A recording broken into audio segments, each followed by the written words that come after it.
So the velocity field, as we've made many times, is going to be a bunch of points that have vectors or velocity vectors, and then we'll rasterize them into a actual velocity voxel grid.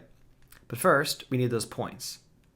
These points are a start. We could turn this into a voxel grid, but the voxel grid would just be tell us where the velocities are right near them. I need an entire grid so that no matter where we are, I know to either move towards this from way back here, or even if I'm way back here, I should still have an orbit going around, even if I'm not next to these actual things. So suffice to say, I'm going to make a box, and I'm going to say the center is half of the size here. And the size, I only really envision this smoky layer to be about half the screen, half to 2/3 the screen towards the bottom. Because again, we're talking about just some magic towards the ground, kind of kicking up a little bit. So for the size, I'm gonna say something like that. Yeah. So that's pretty good. So there's our box. Let's just turn that into a bunch of points that will later become voxels. So points from volume. It's probably working a little too hard. We probably, kind of like how I said 0.4 earlier for the line, I'm going to do the same thing here. This could be a fairly coarse, and even at this coarseness, it's still quite a few voxels here. 0.4 is good. Remember to turn on add scale attribute as usual. And then I'm going to say these are the points that are going to make our voxels. So let's use an attribute transfer. We'll transfer from here to here. And we're going to transfer the ones that we cared about. The direction, the orbit, and I guess that's actually it for now. So we're actually going to need one more thing. I want to have a suction value. So to do that, I'm going to say, let's take a ray. And the ray can do a minimum distance projection from these points back to, I guess I should actually go back to, not to this, to the surface. So there you go. So all the points got smashed onto the surface. And they make these cool patterns. Pretty wild. I'm sure there's a mathematical explanation for that. But anyway, again, it's just all these points, and they're just getting smashed to the closest surface. And what we can do with that is say, for every point where it was to where it ended up, that was apparently the minimum distance. That was the closest way back to here. So that's the suction, essentially, that I wanted to find. So I'll just say, for every point, we can now have our last vector that we were interested in, which is v at suction is going to be wherever you went. So the first input, position, and my own point number. Oopsies. That is going to be minus where I am currently. So again, where I am now, where you became the vector between the two, is the direction you went. So once again, we can click on suction to make it to a thing. Once again, it didn't really do it in a useful way. And so there we go. If I look at that, actually, oh, there we go. I'm going to say, let's just look at the suction. And there you go. As you might have imagined, I'll even use a little clip here to maybe make it a little bit easier to see for a minute. I'll move it up. But there you go.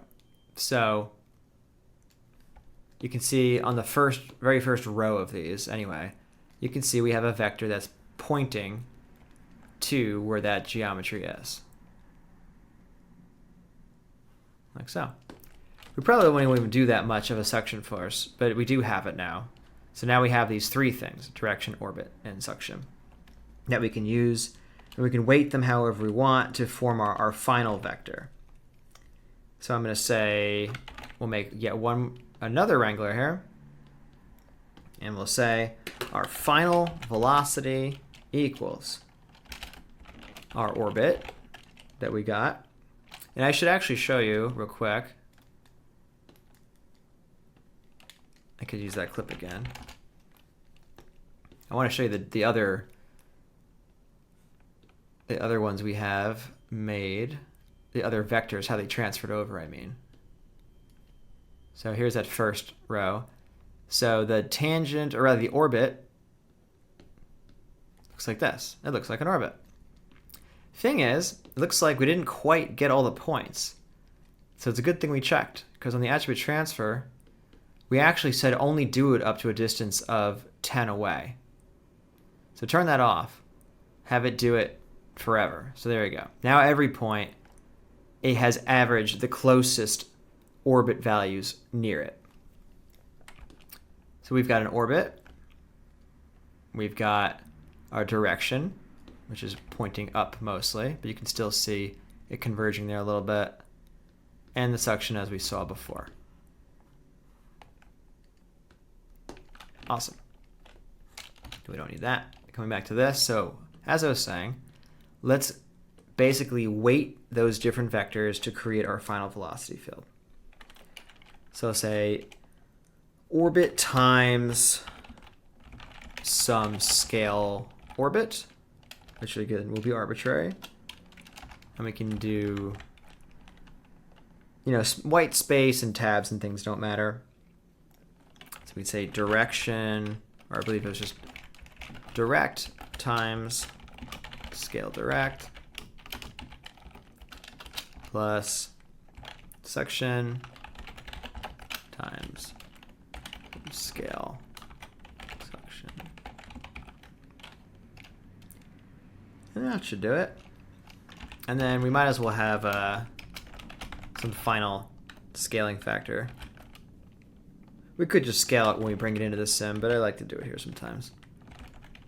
That way I can see it with my SOP visualizers too. And that's it. So we've done it. We now have various, I'll just get everything a value of 1. And we could now visualize the V on here. Let's see. And it's just kind of hard to see it, of course. We could do that thing again when we look at the first row, but enough of that. Let's just rasterize it into the volume, and then we can do a regular volume visualizer on that. So I'm going to say volume rasterize attribute, as we're very familiar with by now. And it's going to be V that we rasterize. That's B. B. Looks weird because it's showing us as density velocity vectors, which isn't useful. So we come back to this, take the point separation parameter, make that the voxel size, and now we have it. Now we have it, and now we can do a volume slice to start really looking at this. Probably should have just done this in the first place and skipped the clip thing. So here's a velocity thing that we're more used to seeing. So here's a cross section of it currently with all of our scale set to 1. Let's do a ZX plane. So again, this is the main idea though. This is the beautiful thing that we want to make. We basically have a orbit that's strongest right where our actual geometry is, meaning, this shape that we made, as you can see. So it's the strongest right there. We have a suction that gets us back to it if we get too far away. Same for the center. We don't want things lingering in the center. We want them to get back to this. Or at least, I think we do. It's probably too strong. We don't want the suction to be that strong. So that'll probably be the first thing that I change. But more importantly is the orbit. The fact we can see the orbit, and again, we can see it is moving up. Those are both things that we want to see. That's enough probably to start with. Let's go make the actual volume density that we're going to source into this. Well, actually, let's do one more thing before we go. And that's going to be our usual friend attribute noise. We know at least that we're going to want to noise this up a little bit. So put a noise before we rasterize. Do it of a V type. For velocity, of course, let's do a 0 centered. We want positive and negative values here. I do want to add, I want to do a lot more. There's going to be a lot to play with. I probably want it to be animated. That's usually the case.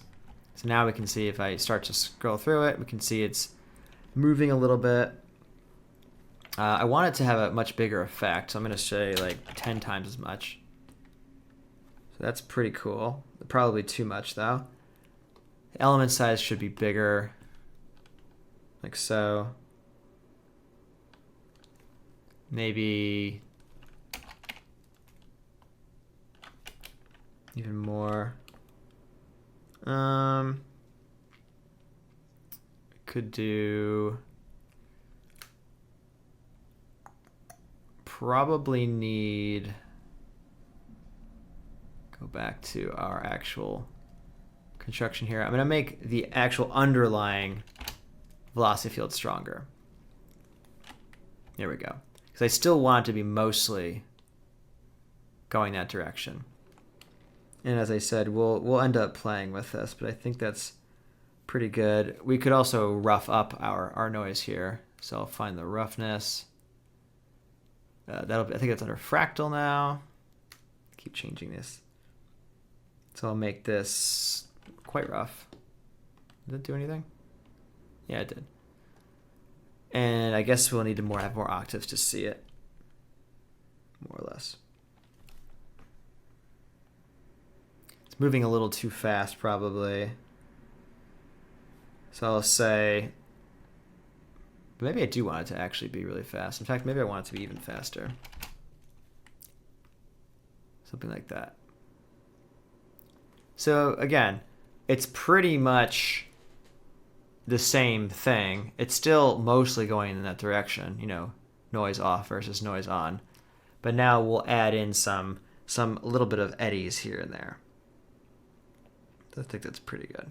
Okay, so that's good enough certainly to start with. Let's go make our actual smoke source now to add vect with this.